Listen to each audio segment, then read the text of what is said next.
Hello and welcome to Mind the Gap, a unique podcast initiative by Whitefield Global School. I am your host, Dr. Sita Shankar, and this academic year, we are back with season 2 of our favorite podcast.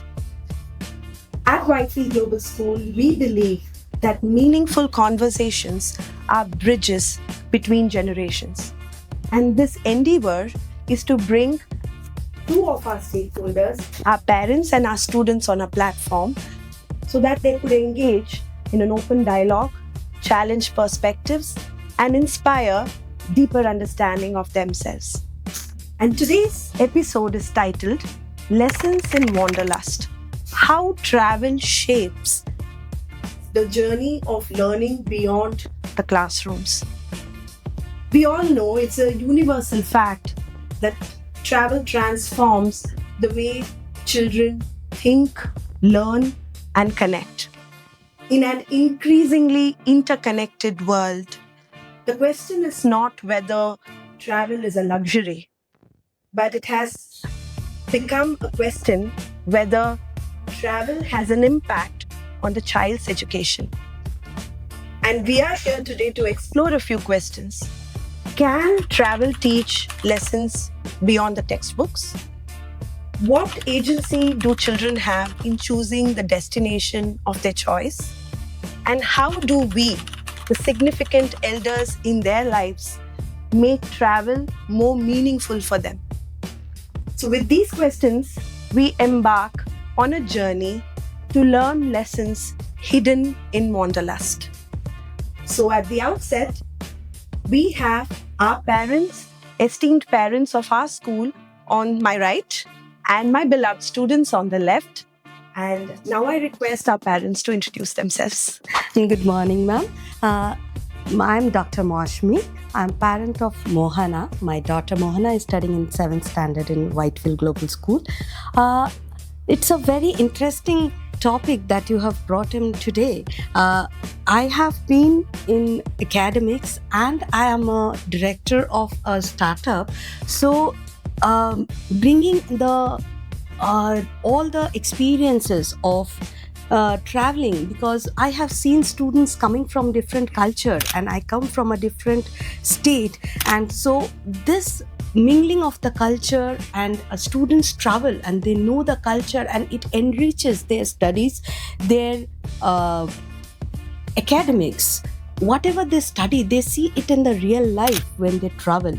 So it becomes a 3D effect in front of visual representation of their book in front of them when they actually travel. Hello everybody, my name is Anita. I'm mother of Madhav from class 8th Sky. So I am an IT professional by my profession, that is I'm a software engineer. But I would better explain myself as a traveler, avid traveler who usually loves to explore solo. I'm a solo traveler, quite interested in exploring things on my own and especially on my foot. Additionally, due to my interest and experiences which I've gathered around my travel, I have a music band of my own, which we avidly do tours across the city to perform. Hi, my name is Amit and I'm the parent of Bhargav. He has been a student of the school since aeons altogether, if I can remember. I think life is a great teacher and it never stops teaching. So travel is also a great teacher. So we should always embark on newer journeys, newer adventures, newer destinations. And remember, it's not about the destination, it's about the journey with the near and dear ones, and, create a lot of memories and, come back with a heart full of those memories and heart full of the newer relationships and newer bridges in your life. Looking forward to a great session and thank you for doing this. Good morning, everyone. Hello, madam. Thanks for giving this opportunity where we, along with our sons and our daughters, can represent our perspective on how exactly the Wanderlust, the travel experience that comes as you visit multiple places, be it the Conte area, be it some of the beautiful landscapes, how exactly it helps in the learning part of both the students and how exactly they share their memories back with their friends when they come back. Hello, everyone. My name is Nishikumar Jha. I'm senior manager in one of the big 4 consulting firm, and I lead the digital experience space over there, primarily on the CRM side. Thank you. Good morning, ma'am. Good morning, everyone. My name is Mohana Purkayastha. I am a student of grade 7 Light, and I am excited to do this podcast with you, ma'am. Good morning, everyone. My name is Madhav. I'm studying in 8th Sky, and I'm very delighted to do this podcast with ma'am. Good morning, everyone. My name is Bhargav from grade 9 Whitefield Global School. Good morning, parents. Good morning, ma'am. And I am thrilled to be a part of this podcast. Good morning, everyone. I'm Rajsat. I'm a student of grade 9 in Whitefield Global School, and I'm excited to be a part of this podcast with our dear parents and our principal, Sita ma'am. And yeah, let's have a great discussion today. I'd like to start with Mr. Amit about what was your first travel experience and how did it impact your learning as a I student? think the most important milestone in a person's life is when you start your first job. And luckily for me, when I got my first job, it was abroad. So I got to work in LG Electronics as a research engineer there, and it opened new vistas and newer horizons for me because I could travel South Korea, the length and breadth of it, experience the culture, experience the art, the food, the language, also picked up some Korean, made some good Korean friends, and they're still friends on Facebook. So I think traveling kindly changed my perspective of a different culture, and it made me a better person than what I was in college. So yeah, That was a wonderful experience you shared with us, Mr. Amit. And what I actually picked up is that when you spoke about the first very valuable experience that you had is when you started working. You know, that reminds me that in our generation, travel was a luxury, right? Probably we would go to our native very often. And then if you are lucky and parents have that LTC that happens once a year, we would, and if we are lucky and if there are no other engagements for our parents, then they would take us somewhere nearby. That was how it was then. But now the experiences that our children have are completely different. So I'll bring in Bhargav's perspective here. Bhargav, can you tell me about one memorable travel you had? One place that is etched in your memory, and what were your learnings there? I think the most cherished memory for me would be when I visited Rameshwaram. It is very close to Bangalore, and I've been there almost a couple of times. And over there, ever since I was a kid, I was very interested in religion and the open sky and beaches. And I feel that Rameshwaram is a perfect mix of all of them. Over there, the beaches, especially where the Bay of Bengal is there, that is a very vibrant place full of colors. And I loved the sea when I was young. And it's also known for its vast and rich heritage of its history.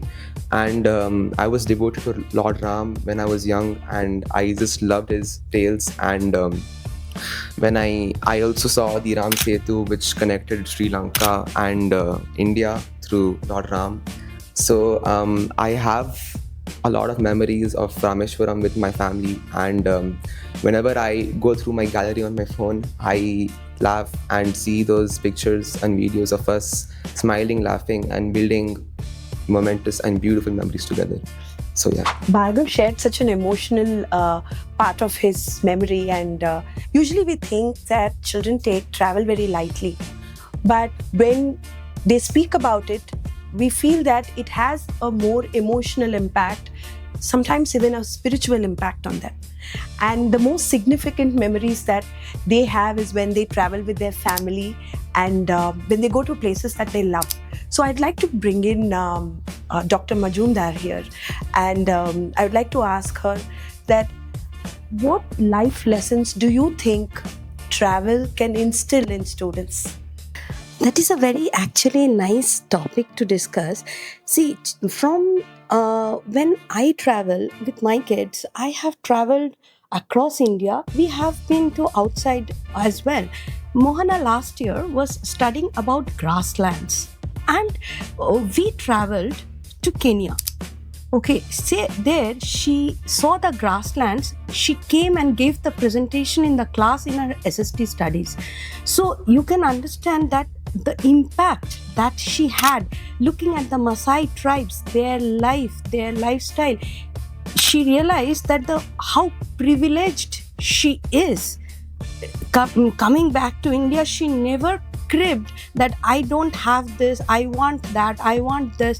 That looking at the lifestyle of the Maasai tribes where they don't have anything, they're surviving on simple milk and rice flour on their day through. They don't even have fruits to eat. So from there, she comes back and have a perspective that she is very privileged to have this lifestyle. This have a huge impact on her itself. So it's not it's have a very different kind of perspectives. When the kids travel, they see different kinds of people, they mingle with them, they talk to them, they see their lifestyle, they see their eating style. It really gives a very big impact on their life. Absolutely, I totally agree with you when you say that the kind of impact it has, I think no classroom or textbook can teach. It's only travel is completely experiential learning, right? So here I'll bring in Mohana, and I heard that you went to Kenya recently. Mohana, I would like you to tell me one learning which you felt that the textbooks didn't cover. The vast varieties of animals that I saw from up close, we could never see them in the textbooks or in videos. We can never experience them. The amount of animals just roaming around freely instead of being in cages like we can see in zoos is very different from what I can see usually. So yeah, it can never teach me like that in the textbooks. It has a different teaching ability that what I can experience from textbooks. So I believe that animals from up close, the different kinds of animals. I learned about 3 kinds of giraffe in Kenya. So yeah, no, I cannot learn like that in the textbooks. Mohana's point is very clear, where she says that textbooks cannot bring the flavor of experiencing something in person. But then we also have a question here, which I would like to bring in Mr. Nishi in the conversation. I would like to know whether international travel is possible all the time, or what are the different options that we have within our country. If we are not able to all the time visit an international destination, how do we compensate? And can we compensate within our country? That's a very good and interesting question, madam. I remember my international travel when I'm a 90s kid. So while I was growing, I was hearing a lot about Silicon Valley, how exactly some of the European countries and US is making progress. So when I traveled to Silicon Valley, San Jose to be precise, looking all those things in person, what I have seen only on videos or news, that was a very learning experience for me. And I was able to figure out what exactly in India our IT leaders are trying to do and what kind of changes are we heading towards. But yes, can we replicate the same kind of experience for our kids here in India? Yes, for sure. Last year we had an opportunity where we traveled to Kashmir. Kids have learned from their childhood only that it's a heaven on the earth. India has such a beautiful places and all, but reading it and experiencing in person are 2 different aspects, right? Walnut that they're eating from their childhood, seeing walnut tree, touching it and feeling what exactly it is, how and which season it flowers, right? How the weather also differs in those kind of areas. Now, doing skiing in snow, all those are experiences that they can get right here in India. India is a very vast country, which almost all possible climate that are available in this planet Earth, we have it. So learning it, feeling it and experiencing it is a mesmerizing experience, and they enrich from that. Thank you, Mr. Nishi. Thank you for reminding us of the diversity we have in our country. Often we forget. And when anybody talks about travel, it's usually international travel these days, especially in a city like Bangalore. When they say we are traveling, and the first thing we ask is which country. But we often forget that our country has so many different things to offer. So I'd like to bring in Rachit over here. Rajit, I would like to ask you one very interesting question, and I want you to be honest. All right, if given a choice between international travel and travel within the country, what would you choose and why? That was a really nice question, Bar Principal. And according to me, I love our country very much, but then I would choose international travel and I would like to go to the United Kingdom because I fantasize football a lot and staying over there and experiencing the football culture would just be such a great experience for me. All the people I idolize have played there, and like just seeing that place is just gonna refresh you and allow you to think about different perspectives of life rather than only education. There's also a scope in sports which are not big in our country. So yeah, and then also the beauty of foreign places, because if we just travel in India, we're with the people we already know how they function. But if we go to a different country outside a continent, we experience a different type of learning, different type of problems, and we learn how to adapt equally well according to their lifestyle. That's a wonderful perspective, Rajit. International travel definitely has its own pros, and a lot can be learned while children travel abroad. Just the experience of a different culture changes and transforms, and sometimes makes us appreciate our country a little bit more. On that note, I would like to bring in Miss Anita into the conversation. And my question to you was, we talk about travel so much and, going to different destinations, and how much of planning is required. And do we take a child's opinion on the destination we would like to visit, as adults? So, whether it's a international travel or an internal travel or even visiting a few kilometers around the city, I would say it always needs a planning, because the value of time, the value of effort which somebody has to put in for you, the amount, you learn to do all those things only if you plan better. Like, we say that kids often do not know the value of money or value of time or anything. But how can they experience it and know about it? Only if you open up their eyes towards this planning phase. And I would happily say that I always take an opinion and give in charge of some things to my son while we plan for a travel.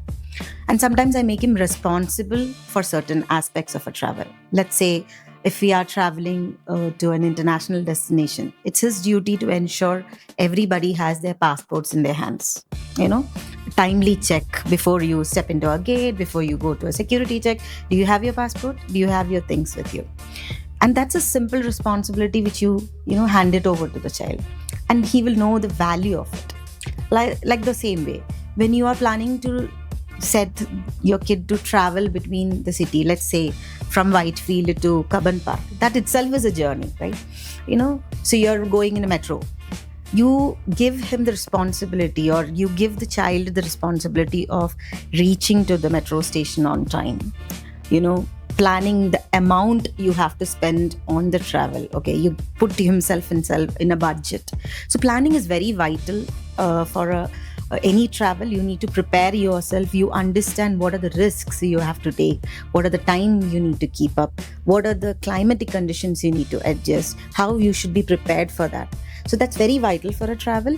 And I believe that children should have an equal responsibility and should play an important they should be a decision maker also when you decide a travel. It need not to be an extravagant, exuberant decision of, okay, I need to go to a Disneyland, or I want to see or buy something. But it can be a decision of, okay, which mode of transport are we trying this time? Are we going to explore it in a public transport, or are we going to choose a option where you get to interact with people? Are you going to go on your foot? Simple decisions, and then slowly expand it to bigger decisions. So that's very important. Seamless travel requires a lot of planning, and sometimes student or child's agency is also important while choosing a destination. So now I'll bring in Madhav into the conversation to ask, what would be your top priority? while choosing a destination to travel to? My top priority would be like, my mother would say, like, if you're traveling to some place, you need to be responsible. You need to, if you are carrying a personal belonging, my mother always tells that you need to be responsible for your belongings. We are not responsible if you lose it. We need to, like, be like, you are responsible for it. We are not responsible. We are not taking the responsibility of your own belongings. So sometimes my mother gives me like a lot of jobs, like, take care of this stuff, take care of that, like, take care of the bag, or take care of my purse, like that. So if I lose my personal belongings, she's like, okay, let it go. It's all because of, it's your fault. You should have. Yes. Sorry. Okay, continue. You're on the right track. Very good. Yeah. So yeah. So if you're given a choice to choose, if I come to you and say, Madhav, take a call. You can go anywhere in the world. Where would you want to go, and why would you choose that destination as your top priority? I would actually go to the United States of America because the FIFA World Cup is happening there, and I would like to witness it once more. And like, last time when I went to the FIFA World Cup, it was a very good experience, and it's like a once in a lifetime experience. You'll never experience it any time in your life. And also, that was the best trip I've ever had in my life. Going to the stadium, watching a match, like, and also interacting with the people there, knowing about their culture, and learning their styles and languages, etc. So yeah, I practically would choose and would go to United States of America. According to Madhav, going to the United States of America for an experience is a priority. So I would like to completely agree with this point. It's more about the experiences you have in a place. So if you overly extensively plan your days, you don't have the freedom to explore more. Because if you plan more, you know already what's gonna happen, and you can anticipate what you're gonna see, what you're gonna learn. So sometimes I think it's better that if we plan less, because the best of the experiences occur when we don't know what's going to happen, because that's the beauty of life. We don't know what's going to happen, but then beautiful things do happen. That was a real profound thought and insight that you gave us, Rachit. Beautiful things happen when you don't plan it, and it needs to be spontaneous, right? We'll bring in a parent's perspective where we are looking at safety, we are looking at comfort, and with our experience, we would like to balance between the plan and the spontaneity. So, Mr. Amit, what's your take on the balance between planning and letting travel happen on its own organically? I believe that it should be a mix of both. All the kids here want to go to FIFA World Cup, and as much as we parents also want to go and enjoy and experience the madness. But I'll give you a perspective. If you had planned for your FIFA World Cups, the tickets would cost $100. If you had planned well in advance, right now the tickets start at $500 and go all the way to like $3,000, $4,000. So planning is really important if you really want to make crack the best deal. But often you should be very spontaneous in life as well, and just plan your day as it comes. Like if you're feeling bored at home and don't want to sit like a couch potato and watch Netflix and be bonkered with it, so just grab your vehicle and go to Nandi Hills, experience the sunset there. So I think that is also an important aspect. So a mix of both works, but planning is really important. Otherwise, if you don't plan and you forget your passport at home, then you're not going to fly, right? So plan well in advance. But spontaneity does not mean it needs to be part of an international trip or anything. You can be spontaneous by simply deciding to take a walk outside. The experience which you get with a simple walk around a village is more spontaneous than what you actually imagine when you're going into a different country. Towards the start of the discussion, you had mentioned, okay, we know something in our country already, we are familiar with it. Are we really familiar with it? Not really. Because if you travel from the north and south, and then east and west of our country, the length and breadth of our country itself offers hundreds of options, hundreds of types of dialects, languages, food experiences, etc. And even if you simply step out of the city and you decide to take a travel towards a farmhouse here close by, it's a different experience altogether. So when you say about spontaneity, it should be spontaneous in looking what is right in front of you. Decide today, okay, spontaneously, I'm gonna go to Cubbon Park. I'm gonna take a walk to Cubbon Park.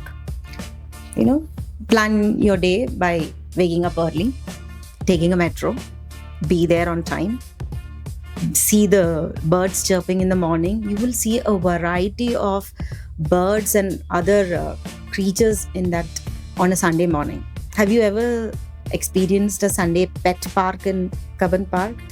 It is an experience of its own. You will see hundreds of breeds of pets inside that pet park.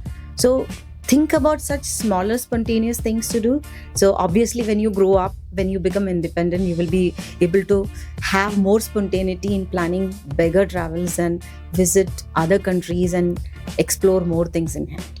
She said that go and go for a walk, and Swami Vivekananda rightly said it, that go and touch the grass. By that, what he meant was that just don't sit inside your home, watch TV, or just lay down like a sloth. Go out, experience the nature, experience people, talk to people, make some new connections, form some bridges.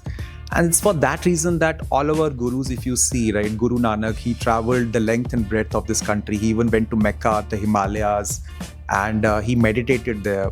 All the destinations he covered. You take Jagat Guru Shankaracharya, he traveled the length and breadth of the country. You take Swami Vivekananda, he went all the way to Chicago for his speech. So just imagine how much of wisdom they acquired by traveling. Buddha also traveled a lot, far and wide. All our kings traveled and they spread the message of Buddhism and Hinduism all the way to Angkor Wat, the biggest temple, Hindu temple in the world.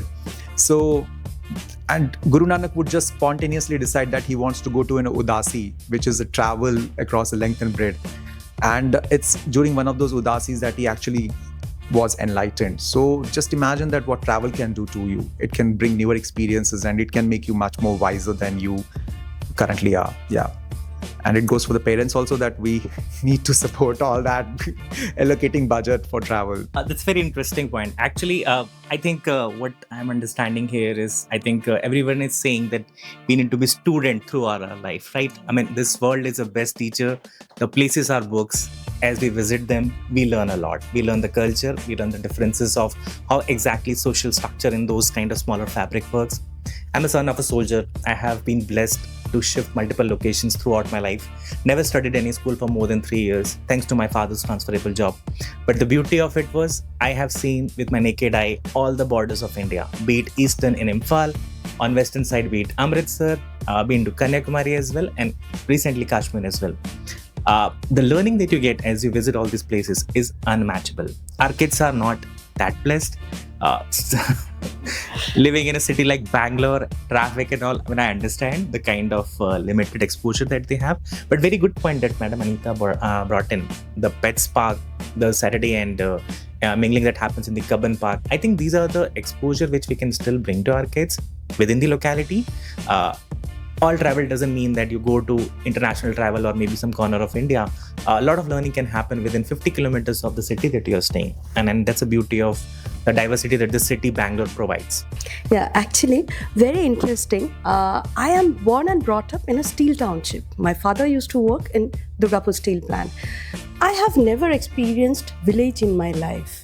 So when I grew up, I worked for Common Property Resources, and for the first time, I went to a village where I had to see the forest. So from there, I saw how the barren lands that were given for the land allocations, how the forests are helping the people, how the poor people. That was a forest we worked on the forestry project actually over there, and they have shown us how the teak wood trees are cut off and they are being now forestation is happening through the eucalyptus plants, and how they are going the deep roots, and the grass is evaporating. There is no grass around the eucalyptus tree because they are deep rooted and they don't have the spreaded roots. That experience, when I have studied in the book that what is the difference between a tap root and the roots that are spreaded, we never realized. Okay, we have studied, yes. When I actually went on the ground and saw that a tap root going to the ground and the water is sucked from the groundwater level and there is no grass around the eucalyptus tree and there is no fodder for the cattle, then you realize what is reforestation. We are doing the afforestation. What is this? And what actually the teak wood did, and now we are not getting the teak wood over there. So this real life experiences, if today the students go and realize, go to the forest areas, they realize, they see, they have a real life experiences. So true. As Anita auntie told us, the planning should be required. So I would like to remind that I said not extensive planning. Minimal planning is always necessary. Like, you cannot go to an airport for international travel and go without a passport.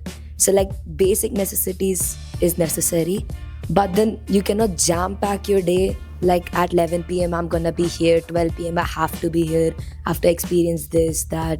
So overly jam packing your day is what extensive planning leads to, as I've faced in a lot of my travels. So I think when we are on vacations or just travels, you have to take our day slow and easy because we escape in school. So, you know, like a break from our normal life, experience what's happening around us, the culture, the food, everything about them, and try to learn the most we can. And for me, foreign travel, we don't know what is exactly happening in our country, but going to a foreign country and learning over there gives us a general idea about what's happening outside our country.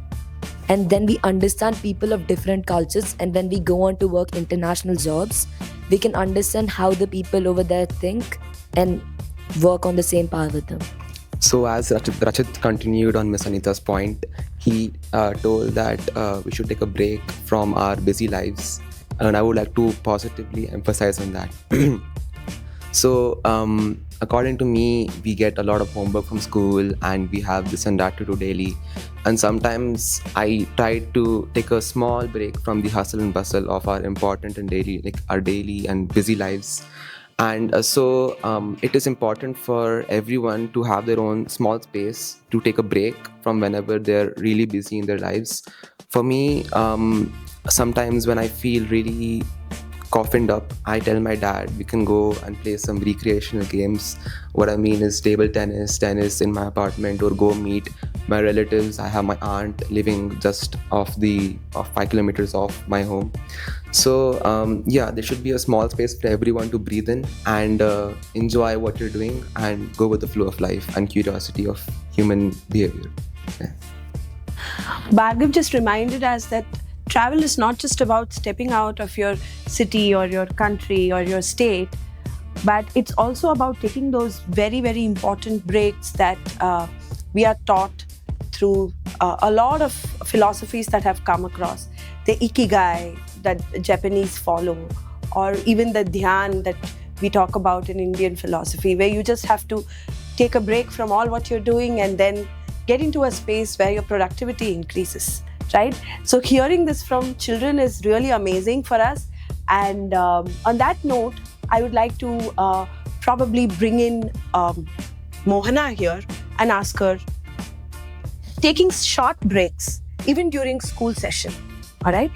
Do you prefer to go to field trips from the school, or would you prefer more to go with the family? What, at this point in your life, what would you prefer more? Friends, to go out with friends, or to go with family? I think that I would prefer to go with friends more than my family, because with my friends I am always like laughing and being free. Not that I'm not like that with my family also, but then I don't always see my friends. There's a break, but then I always see my family every single day.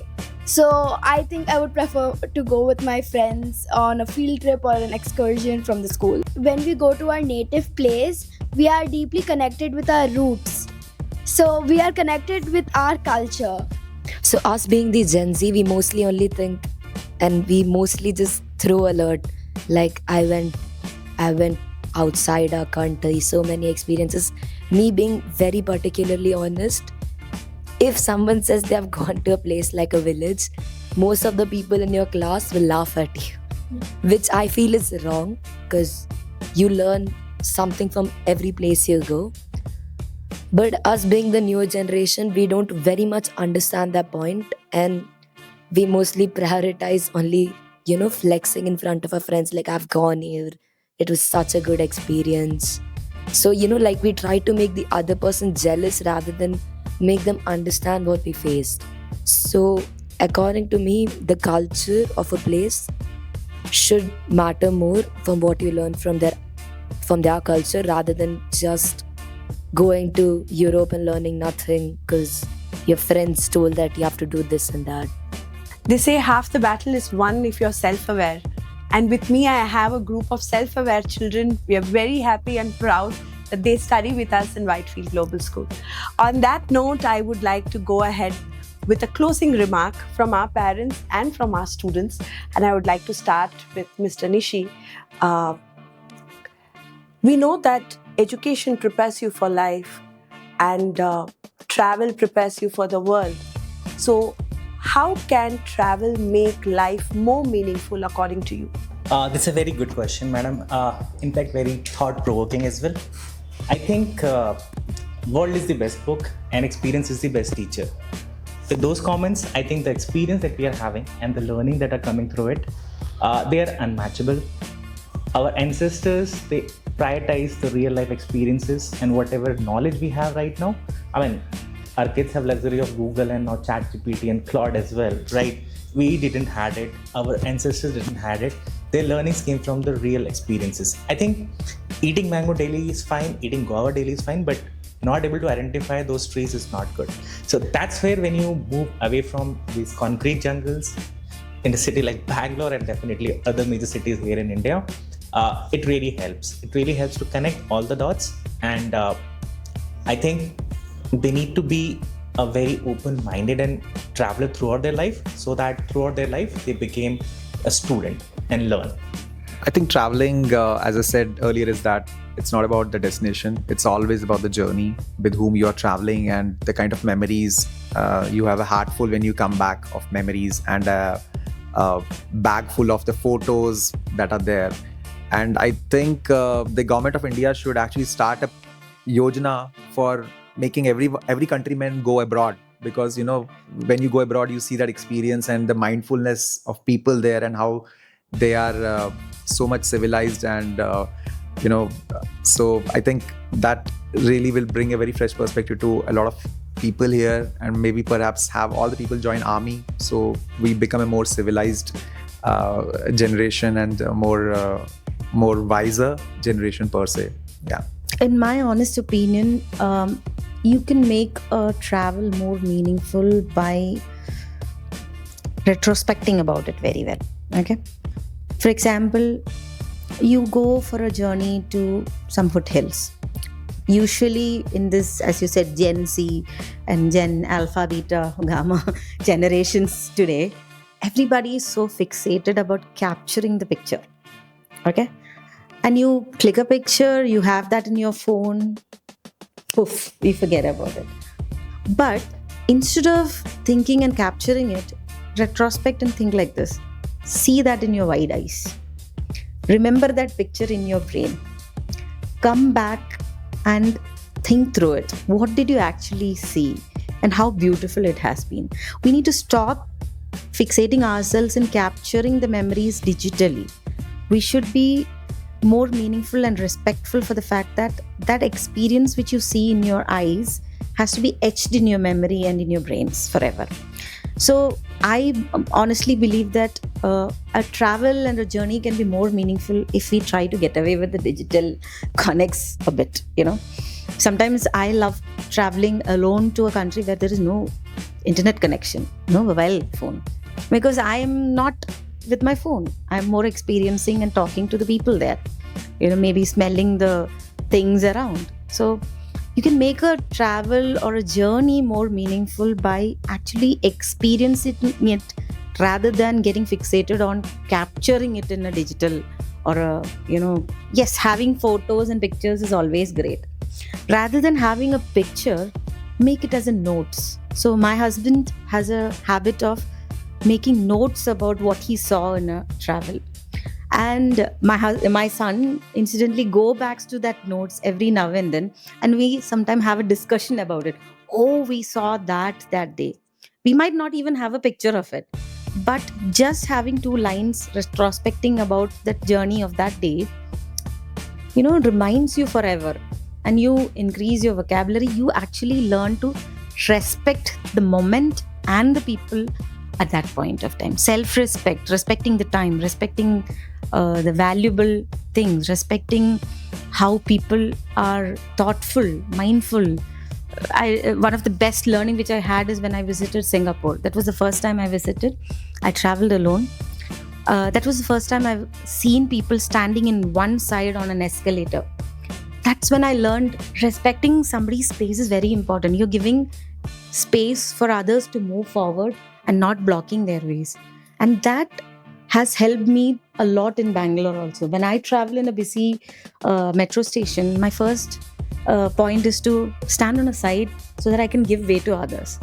So make your journey meaningful by grabbing those little snippets. It need not to be a great thing. Little snippets, respecting somebody's time, respecting a space, relaxing and enjoying the sight in front of you and not capturing it digitally. That's my viewpoint about it.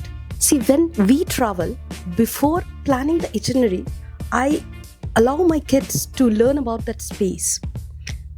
Learn a little bit, a history about it. Suppose we went to Hampi.